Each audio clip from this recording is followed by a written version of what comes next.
This is what happens when we wait until after 9 o'clock at night to record a video for tomorrow morning's Super Deck Sunday. You guys get a very tired and exhausted podcast who has absolutely no interest in participating. And you get a low energy me because my dad's asleep as well downstairs. But show must go on, and I have no way of knowing whether he's going out tomorrow or not. So, let's crack into the freshly finished 5-color dragon deck that I've been talking about for a while on the channel. Obviously, this is not the commander.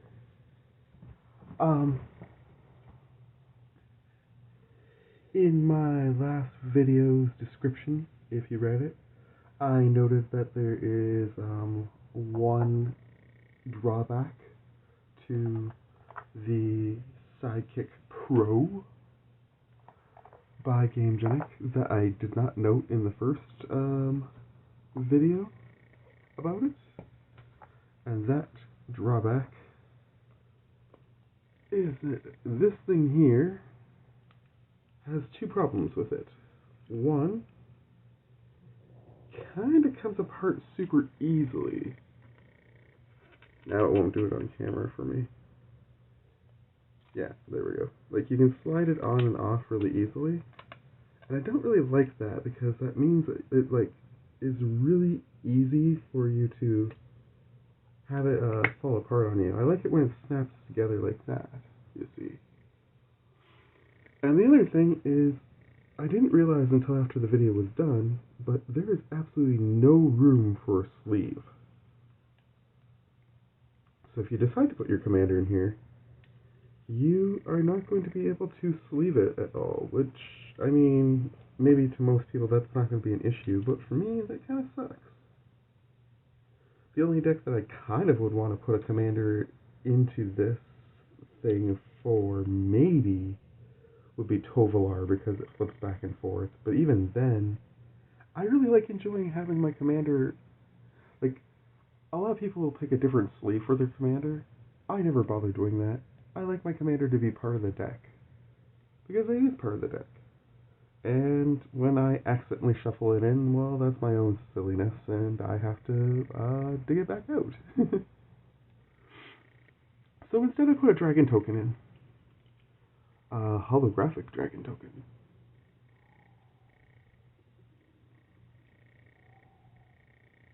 Which I'm pretty happy with. I kind of wish it was a 5/5 on the back of this, though, because there was a lot of 4/4s in that, in Tarkir Dragonstorm Set. Not a lot of 5/5s. But anyways, that was my only gripe with the the Sidekick Pro besides the rest of what I spoke about before. So, no worries there. We are playing Guess the Commander again, because I have been kind of hinting at the fact that I was building a 5-color dragon deck, and it's not the Ur dragon. So I'm curious to see if anybody knows what other 5-color dragons there are, and whether they can guess which one I've used before we get to the end of the film, or the video. Film. Yes, because I make movies now. Oh, that's funny. This one's the lands, right? Yeah. I should have put the lands at the other end. Because I want to do the lands first. I also was debating in the last video whether I wanted to use this for my deck for my dinosaur deck, or whether I was going to use it for my dragons deck. And after doing some calculations based on tonight's values on what is posted on Collector, which is the app that I trust. I don't usually use TCG Players Prices, I use Collector. This deck is worth over $300, and I think that makes it the most expensive one I've ever built.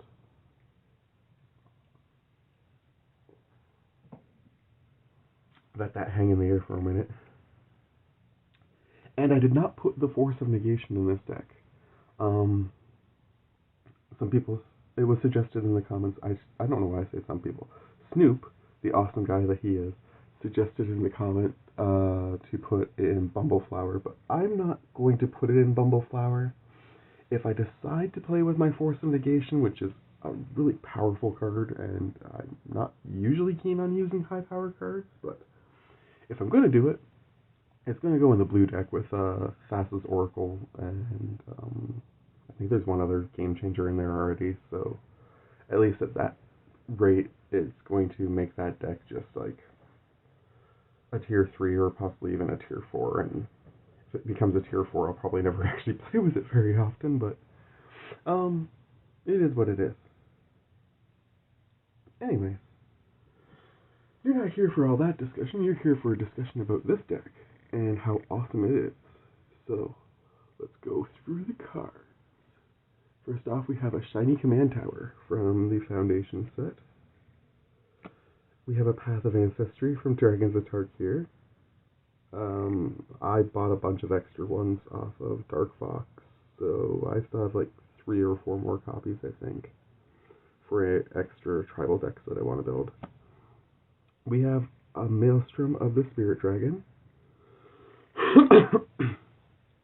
For the record, I didn't buy any cards for this deck except for 2, an enchantment and a land. Besides that, everything else I have in here, you've seen me pull already on this channel at some point. Or it was like a really, really old card that I had kicking around. Anyways, this one I really liked because it gives me mana of any color for dragons, or omen spells.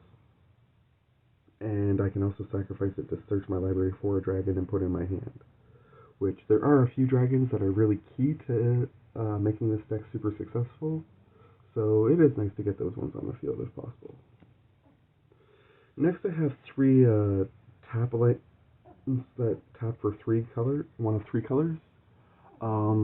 Mostly with these, I was just looking to fill in a few gaps in terms of my mana base. I'm actually not running a lot of blue, white, or even black, for that matter. All those mana values are like less than 20. It's a really red and green heavy deck. And I did not actually use the precon. That precon that I bought, I'm going to actually keep it as a precon and play it out for fun with friends as a precon. So I'm pretty stoked about that. I was happy that I didn't have to destroy this deck.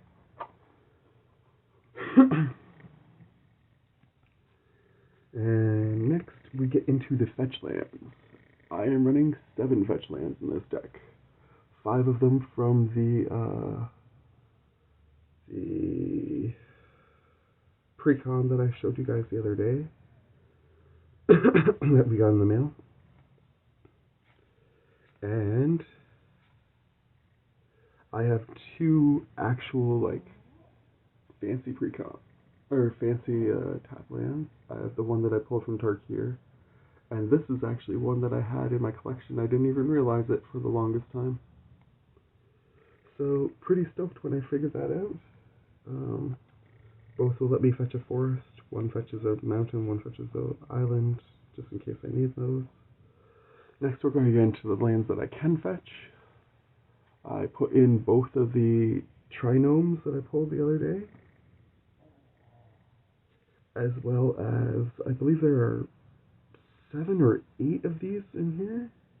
Radiant Grove, Wooded Ridgeland, actually there might even be more than that. Prairie Stream, Canopy Vista 4, Haunted Mire 5, Smoldering Marsh 6, Tangled Visit 7, Cinderglade 8, Molten Tributary 9, Sunken Hollow 10. There's actually 10 of those. So in total I have 12 fetchable lands, in addition to, of course, the regular basics that are going to be in here too. But only these two, of course, are really worth any money per se. The rest are all worth like less than $1.50. But still, I thought those would be better to put into this deck than to put in a bunch of the triple lands, because I have these 7 fetch lands in here, and I just figured that made more sense to me. And then I have a bunch of the Tarkir lands, the really nice ones. So we got 2 of the Dragon Shadow ones, and a Dragon Eye in Mountain. And then this is the land I bought today, because I wanted one of each so that I can do this.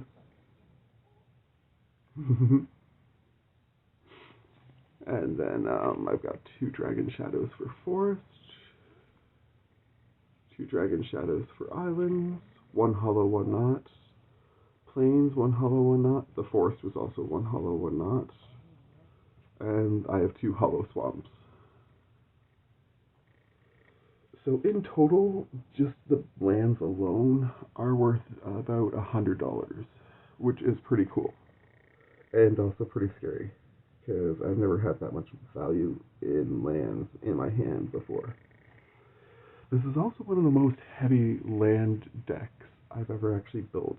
There are 38 lands in total, and as you're about to see, I also have every artifact in this deck taps for mana, and I have 3 mana dorks in my creature base as well. So I really wanted to make sure that this deck in particular will never be short of mana. If I find there's too much mana, I have every intention of just dropping these 3. And I will add an extra dragon or 2, and maybe a couple extra counter spells or something like that. But I need to play it first and see how it goes. I really don't want to put those actually up there. I'll put them in the deck box. That works. There we go. Okay. Next, artifacts. Actually, I was wrong. There's 1 artifact that doesn't tap for mana. I apologize.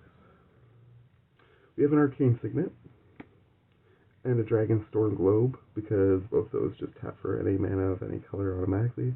But what I like about this one is it also gives me a +1/+1 counter. So for the extra cost, it's worth it. I have a Dragon's Brood Relic, which is partially in here just because I really like to have the... I really am looking forward to trying to play this token at some point. But also because it taps again for... it'll let me tap a creature for mana. And I have ways of producing some soldiers and a bunch of dragons, of course, too, that are tokens. So I'll be able to tap a token, essentially, and get mana out of this artifact, which is pretty good. And, of course, the Mox Jasper that you guys would have seen if you've watched some of my earlier videos. Maple. Still probably the most beautiful card I've pulled in Tarkir Dragonstorm, which is saying a lot because I've definitely pulled some really solid looking stuff out of that set, including that fetch land that you saw earlier. But it's not a hollow one, unfortunately, but it's still really, really cool. And then I added this. I actually bought this from the store a while ago, so that's actually the 3rd card that I've added in that was bought. Conjurer's Closet is in here mainly because there's about 6 dragons, I want to say. There might be a couple less or a couple more that have ETBs, and I thought flickering them would be good. And also, it just lets me get one of those dragons that I attack with to become a defender, possibly, which is also helpful. I'm going to put them sideways, actually.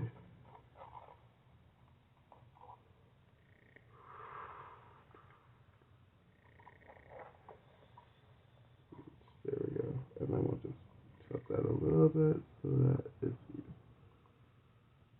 Tilt that like that. There we go. That works. Okay. Next. Enchantments. This is the one that produces the soldiers. So my first three enchantments are ones that whenever I play a dragon, I can put back in my hand and therefore get to play them again and get their ability again, which is kind of neat. They're essentially like sorceries that I can rebound and replay. So this one will give me two soldiers.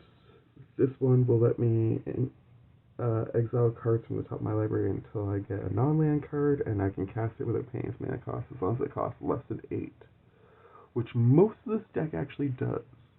It does have a high mana curve, don't get me wrong, but most of it actually costs less than 8, which is pretty good.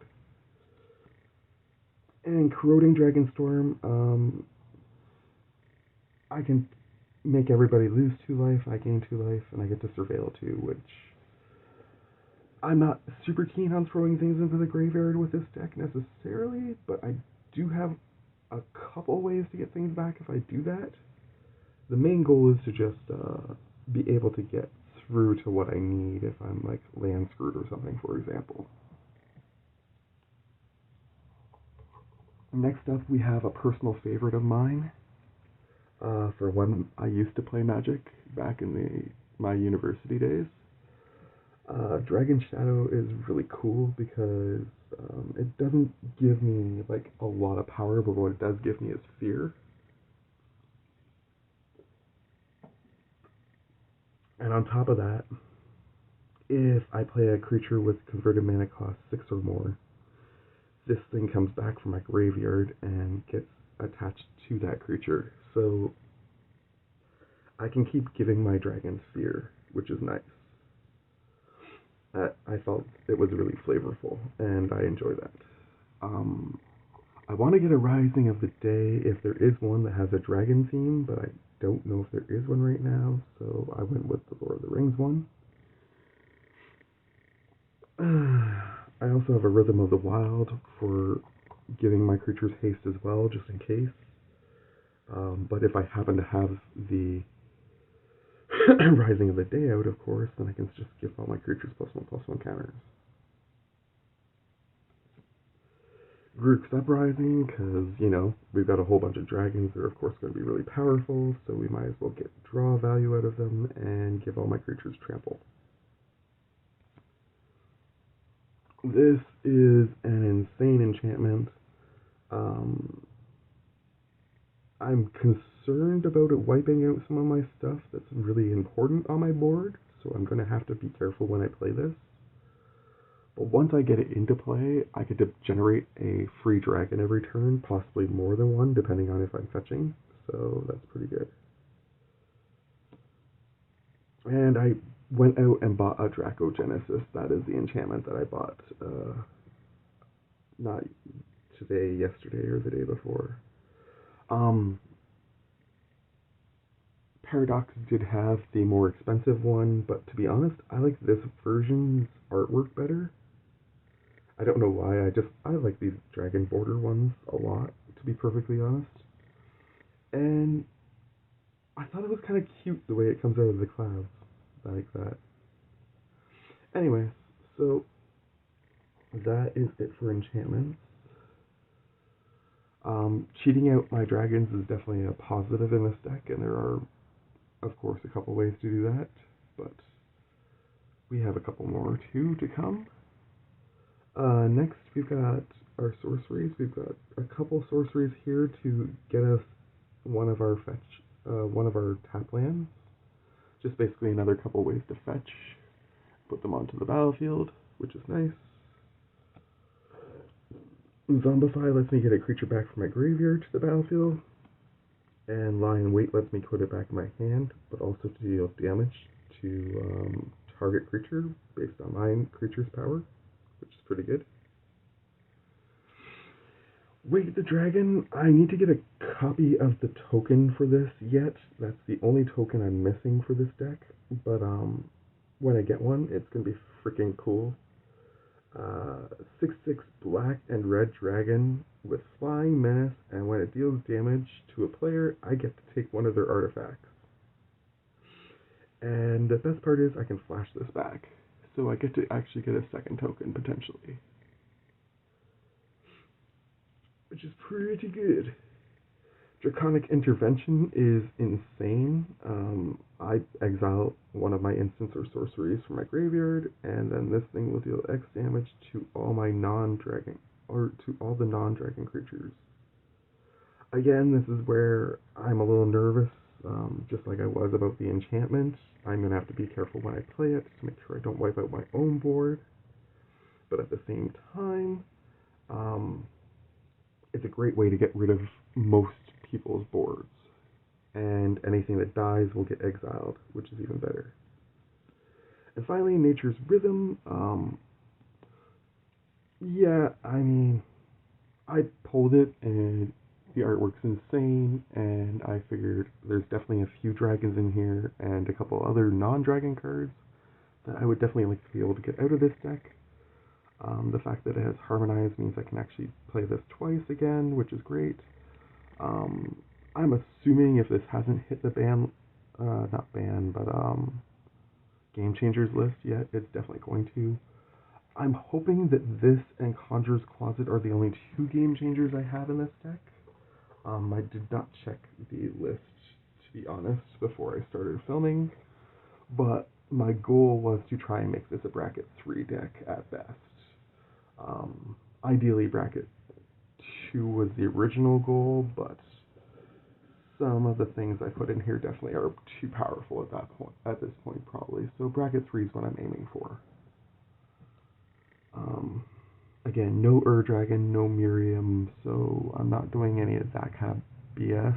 It's just a lot more like dragon fun with big dragons, essentially, and just trying to get them on the board. Beast Within, definitely a solid way to get rid of stuff. All these instances are basically ways to get rid of stuff. Inevitable Defeat is a cool one from Tarkir, actually. Can't be countered, I get to choose something to exile, and the person who had it loses 3 life and I gain 3 life. So even if I choose something of my own for whatever reason, I come out without taking any damage, essentially, which is pretty good. Alesha's Legacy is another one from this set that I absolutely love. I gave a creature that I control Death's Touch and Indestructible, so basically I turn one of my blockers into a killer, and I protect it for a turn. Tamiyo's Safekeeping is another great way to give a creature hexproof and indestructible, so I'm just, again, protecting one of my picks, and I also get 2 life out of this for 1. It's an insane instant. I think I have 2 copies of this, so I was pretty happy about these ones came out of Kamigawa, so that was pretty fun pulling from that set. Speaking of Whirlwind of Denial, I'm not sure where I actually pulled that from. I thought it was Kamigawa, but I could be wrong. Maybe it was a guest card for Kamigawa. Anyways, I love this art, and it is probably one of my new favorite counter spells. Force of Negation was definitely a card I was going to put in this deck, but because there's so little blue, there's nothing that I could guarantee I'd be able to exile. This, on the other hand, lets me basically wipe out the stack if I wait long enough to play it, which is pretty cool. And Lose Focus is another one that I can pay the replicate cost. As far as I know, I can pay it more than 1 time if I want to. So in theory, if I have enough lands that tap for blue, I can tap, let's say 4 or 5 times blue, and I can make the person have to pay 10 to counter the spell, for example. Which is pretty nice. Pretty nice. So like I say, I mean, the one thing this deck is definitely shy on is counterspell and protection stuff. There's not a lot of instants and sorceries in here. But they are a lot of lower cost ones for the most part, which was kind of the point. To try and make sure that I have some interaction early on to make sure that I have time to develop my board, because as you noticed, I also only have 2 spells for ramp. That was not the original plan. I was originally planning to put more ramp in here, but I ended up putting so many creatures in, and I was thoroughly happy with the creatures that I put in, don't get me wrong, and a lot more land than I was originally anticipating. So between those two factors, I had to reduce everything else. Speaking of creatures, let's get into it. But first, have you guessed the commander yet? At this point, if you haven't guessed yet, I would put in your guesses now because you're definitely going to have the answer probably spoiled for you by the time I get through this stack. Because I don't think there's a whole lot of 5-colored dragons, but there are a few, and I have at least a couple in here. Anyway, let's do this. I put in Tiller Engine. First and foremost, you may have noticed that like 2/3 of my land base comes into play tapped. So this is just me trying to eliminate that issue by making sure that all my stuff comes in untapped. I'm probably not going to activate that second ability unless I'm playing an actual basic. And actually no, whenever a land enters the battlefield tapped. So never mind, actually, even when I play a basic, it's not going to trigger this, so probably just going to be untapping my own stuff, just so I can play it faster. Dragon Master Outcast, an insane card that was included in this Foundation set. Great throwback for sure. Basically, as long as I can get 6 lands onto the field, when I throw this guy on, I'm making dragons, which is the goal of this deck. Just have a lot of dragons. One of the mana dorks, Poison Dark Frog, is actually probably my favorite mana dork, to be perfectly honest, because it has reach, first off, and second off, I can give it Death Touch. So if I choose not to tap it during my turn, I have just a potential blocker that threatens Death Touch and keeps people from wanting to attack me necessarily. Somber Walled Sage is another one that, where did I get this one from? Oh, it's from the Dominaria United, I think. No, I'm not sure. I can't remember which set that one's from, to be honest, because Dominaria United is, this guy, so that can't be right. Anyways, get 3 mana of any one color, but you have to use it to cast creatures. Well, I'm going to be casting a lot of big creatures, so this is a great mana dork to put on the field. This one, however, is even better. This guy lets me do all my graveyard shenanigans that I want with my dragons once per turn. And whenever I cast a dragon from my graveyard, I have to give it the ability that when it dies, it exiles. So that's why I threw in the Conjurer's Closet. Basically, anything that I bring back from the graveyard at the end of my turn, I plan to flicker, essentially, so that it loses that nasty little trigger on it, and then when it goes to the graveyard, it can keep bringing it back. As long as I can keep this on the field, and that's the main issue, is there's not a lot of things that will let me bring this back. I do have a couple sorceries, as you've seen. For the most part, there isn't a lot of ways to get this guy back. I was considering making just a red-black dragon deck using him, but I honestly just ended up feeling that it was a better choice to include it in this deck now. If by some miracle I pull another one of these, though, that could be a future deck that I build, is red-black dragon. Just throwing it out there. I definitely have a lot of red dragons left over. Temur Battlecrier is basically in there just to reduce the cost of everything for me, so that once I've gotten a couple big boys on the field, all my other stuff is going to become cheaper on my turn, which is great.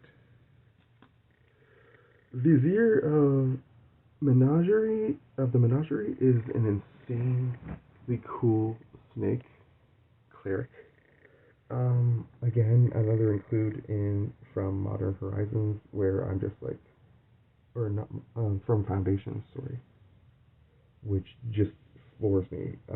Look at the top card of your library anytime, you can cast creature spells from it, and you can spend any mana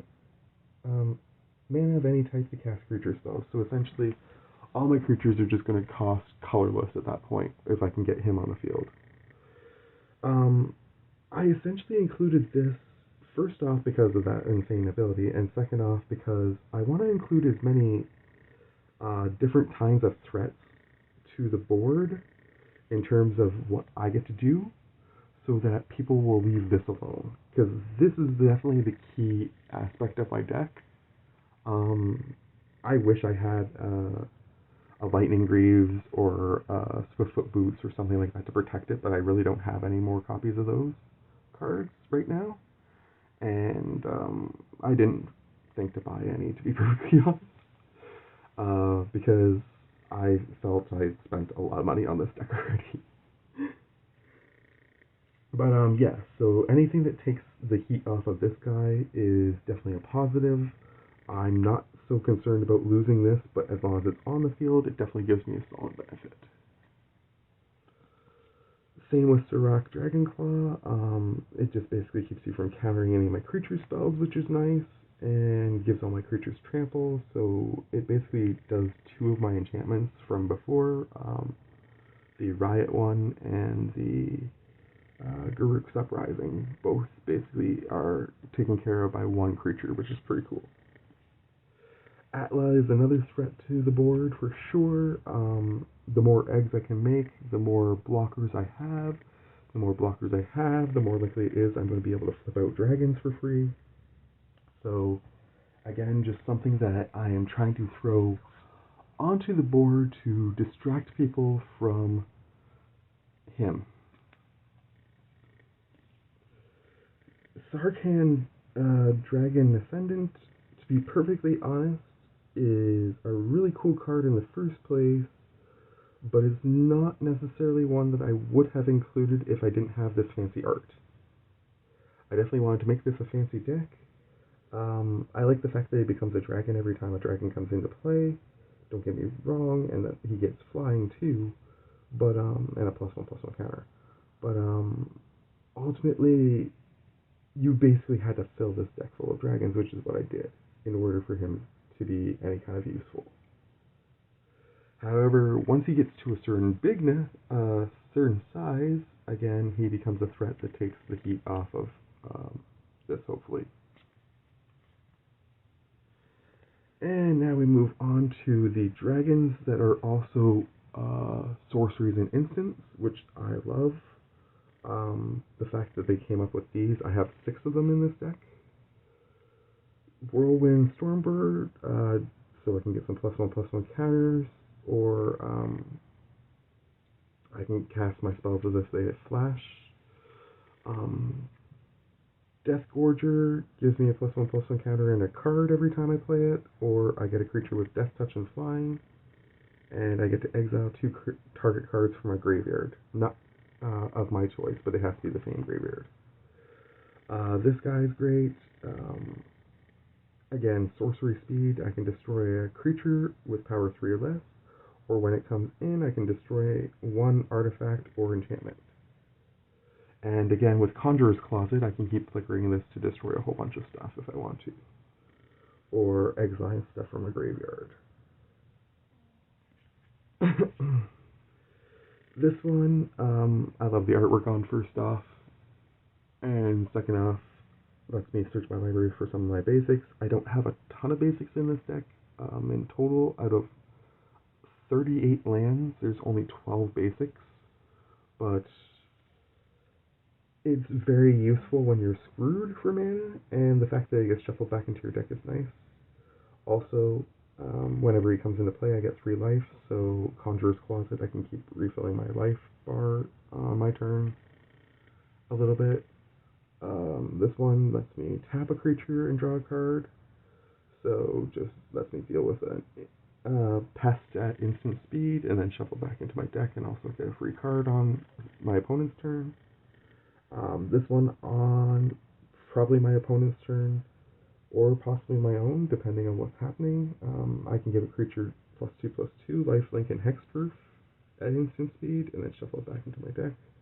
Oh, sorry, this one had ward and flying. It's not super great otherwise. This one's definitely in there for the omen ability. This one I like has Ward pay 2 life, so at least it costs somebody a lot to target it. And when it enters, I don't really care about the removing all counters. Personally, I'm worried that that's going to end up hitting me if nobody else is playing counters. But, and I really wish it would say creature or player, because then I could get rid of poison counters if they're being played against me, which would be nice. But it is what it is. Now we're looking at all the creatures that definitely have some sort of ETB that I just might trigger with Conjurer's Closet over and over. This guy deals 2 damage to a target, I get 2 life. If I choose a player as that target, that person discards a card. This one, when it comes into play, I tap a creature and I essentially stun it for a turn. This one, when it comes into play, I get a token that's a 5/5 dragon. The one thing I really love about this one, though, is when it goes to my graveyard, if I don't choose to bring it back with my fancy guy at the beginning, Mr. Claw, we'll call him. He actually does kind of look like Claw from Inspector Gadget. Is it just me? Or do you see that? Anyway, I can pay the Encore, bring it back onto the battlefield as 3 copies, attacking my opponents, which will give me 3 extra dragon. Pretty solid. This one, when it comes into play, I get 2 treasure tokens. So, again, just a great way to generate some extra mana. This one gives me 3+1/+1 counters, and I get to choose up to 3 targets to put 1 on each, or distribute them how I want, kind of thing. And when this one comes into play, I get to exile up to 2 target artifacts and or enchantments controlled by different players. I can also make it monstrous and do that, and then I can exile it again, and then make it monstrous again, which is pretty cool. When I make it monstrous, it's going to get 3+1/+1 counters in addition to also triggering this, which is pretty solid. Now we get into some of the more dangerous ones to play. We've got the Steel Hellkite. Again, just a target to take some heat off of Claw. I'm going to put Claw actually at the front of this so I don't have to keep flicking back to him. Because he's definitely like the key card of the deck. Alright, so mainly because of the X ability, everybody wants to get rid of Steel Hellkite when it comes into play. That's definitely something that's hit a lot. Another Foundations card. Boulderborn Dragon. The fact that it has Vigilance is basically the reason why it's kind of annoying. Other than that, I get to Surveil when it attacks.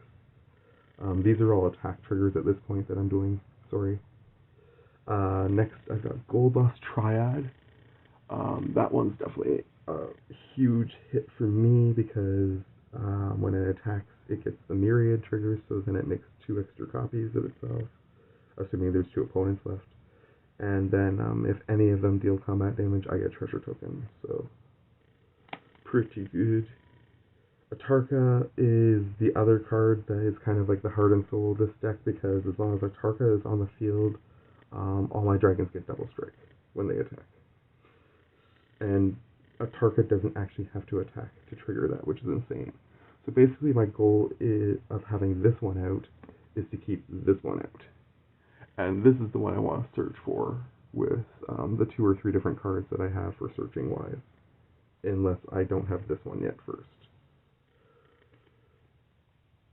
So basically we'll keep those 2 together like that. Next we have Okagachi. You saw that in my spirit deck. As I noted when I opened the mail the other day, that was the second time that I bought the Planeswalker Precon. Painbow, thank goodness, my brain finally kicked in. So I had 2 copies of this from Painbow, and I thought about making it the commander of this deck for sure, don't get me wrong. And mana cost wise, this one and the commander are actually the same cost, so it really wasn't the cost that made me choose the commander I chose. But The big thing is I think this one will get hit more often for removal right away as compared to the other one. And while this will definitely let me bring this back, don't get me wrong, if I want to from the graveyard constantly and save the commander tax. The biggest thing is I just felt that people would look at the deck the wrong way if they saw that as the commander, the same way people look at the Ur Dragon the wrong way. Now, you can tell me in the comments below if you think I'm wrong. And if you think that this should be the commander instead of the one I picked, I would definitely consider switching it. I'm not saying I wouldn't. Because I really like this guy. He was definitely a solid, really close runner-up. Like, it was like a photo finish kind of thing. What I love about him is basically, it's another don't attack me kind of thing. So really a solid political card in return in terms of, well, if you attacked me last turn, and I somehow managed to successfully attack you with this turn, I'm going to exile something you really like, kind of thing. So people just generally, hopefully, will avoid attacking. I also have a two-headed Hellkite in here. Insanely powerful dragon, flying menace haste, and I get 2 cards whenever it attacks. And I think this is the last attack trigger one. Savage Ventmaw. Whenever it attacks, I'm going to get 3 red and 3 green, and until the end of turn, I don't lose mana as steps and phases end. So basically, if I get any other mana through combat, which I don't think this deck does, I would get to keep it progressing forward. Pardon me, there was one more combat one. Daragaz, the Igniter. Those of you who've been around the channel since the beginning know that this is a card that Anthony gave me, and it's a card that for the life of me I've been trying desperately to figure out a deck for forever. I really like how this card's ability triggers.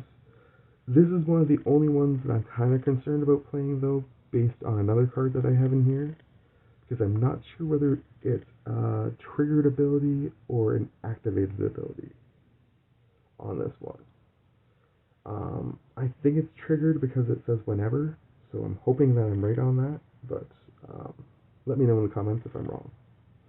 Anyways, whenever he deals combat damage to a player, I can pay 2 in red, and then I pick a random color that person's playing, and if they show me their hand, and this thing deals damage to them equal to the number of cards that have that color.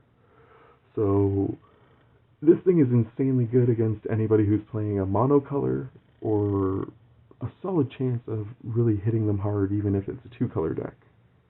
The more colors, of course, though, the less threatening this is, but it's still a 6/6 with flying, which is pretty badass. Yeah, that was the last attack one. Now we're into the last half dozen dragons, which are all just really good abilities that I liked. Lastless, Dragon Queen, she's amazing. She could have been a commander for a mono red deck for sure, but I chose to put her in here. Whenever non-token dragon comes into play, I get to make a token dragon. And I can basically buff the entire board endlessly as long as I have enough mana. Pretty good. Fledgling Dragon basically gets the ability that she has, but only for itself until end of turn, and it only gets that ability if there's 7 or more cards in my graveyard. But it also gets a +3/+3 buff. So it essentially goes from a 2/2 to a 5/5 with the ability to buff itself. Pretty solid guy. And I really like the artwork on this one. Artwork was definitely a big reason this one got included. This one got included because it's just insane. In this deck, essentially it's going to trigger off of everything that isn't a land except for like 5, maybe 6 creatures. Because I think there's, let me double check that. 1, now I'm curious. 2, 3, 4, 5, 6, 7, 8, 9, 10. There are 10 creatures that are not dragon. So basically, 38 lands, 10 creatures, that's 48. There are 51 cards that will trigger this guy and deal 1 damage to everybody sitting around the table if I get him out first thing. This is the one that concerns me. It blocks the activated abilities of artifacts, creatures, and planeswalkers.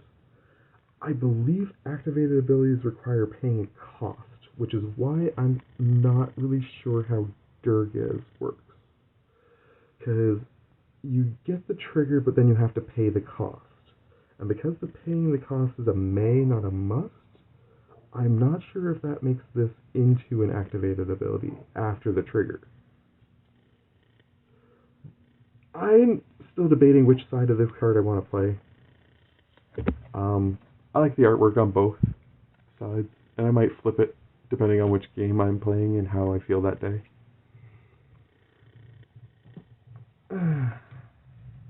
Which side of this card would you play? For now, I'm playing the little baby side, though, because I think it's cute. And finally, Urstrum Predator. Oops.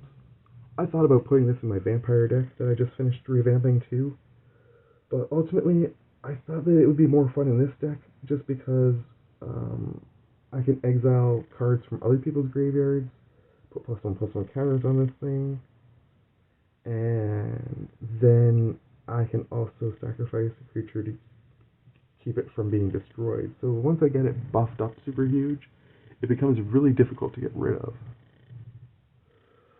Again, I'm still considering putting this into my vampire deck.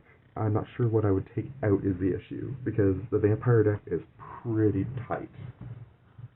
To the point where I actually wanted to put in the exile spell that I showed you earlier, the Mardu one.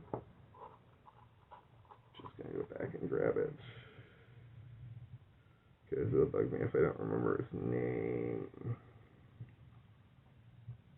Where are you, Mardu? Oh, Inevitable Defeat. I was originally going to put that in my vampire deck, just because I actually put Zurgo into my vampire deck, but I just couldn't make it fit. So that's why I ended up in this deck, mostly. That, and because I wanted to save the Path to Exile for when I build my mono white deck. So those are all the creatures. And basically the essential strategy, like I say, is just to keep bringing in lots of dragons and making lots more dragons. So I want to keep the queen on the board too. She's the other card that I want to definitely keep out as much as I possibly can with his ability. So basically that one.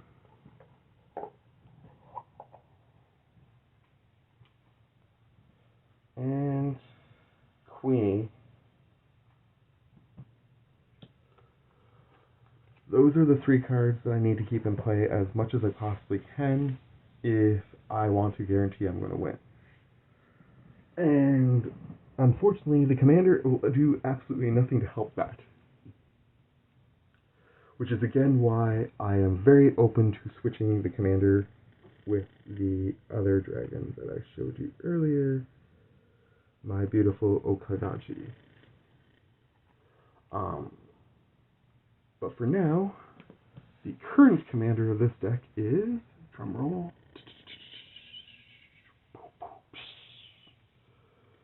Remos, Dragon Engine. I thought that this would be another one that would be insane to try and keep out. It's another one that will take the heat off of this guy as much as possible, I'm hoping, because whenever I cast a multicolor or any kind of spell, for each of its colors, this gets a +1/+1 counter. And you may have noticed that while a decent amount of this deck is monocolored, a lot of this deck is also multicolored, and not just one color, but 2 to 4 colors minimum. We've got a lot of 2-color, a lot of 3-color, a lot of 5-color, so I mean, this deck is definitely going to be getting a lot of benefits to my commander. And the other thing is I can remove 5+1/+1 counters from this thing to give myself double Wooburg until end of turn. I can only do it once per turn, but the idea that I could do that on my opponent's turn too, it's not a sorcery speed ability, so that I can play my instants to interact with the board as needed. I have that creature that gives all my stuff flash. Like, there's lots of reasons why I felt this was the better commander, essentially for that second ability. The first ability just means it's going to get really big, and it's going to be a threat, and because it's a threat, people are going to always want to try and remove it, just like I figured they would always try to remove this. But this one I figure is more... This one's more of a salt threat, if that makes sense to you. People are going to get salty from this one more than they're going to get salty from this one, I think. So this one might fly under the radar for a turn or two and get big enough that it actually makes people nervous, or at least get big enough that I can actually trigger its second ability. But yeah, that is the commander deck. I have a bunch of tokens over here, some dragons, some big dragons. But that's about it. I don't think I have anything else for you guys for this one. And I'm just nattering on because I am really tired, just like this pug. It was basically just done a turn, laid back down, and said, fuck it all.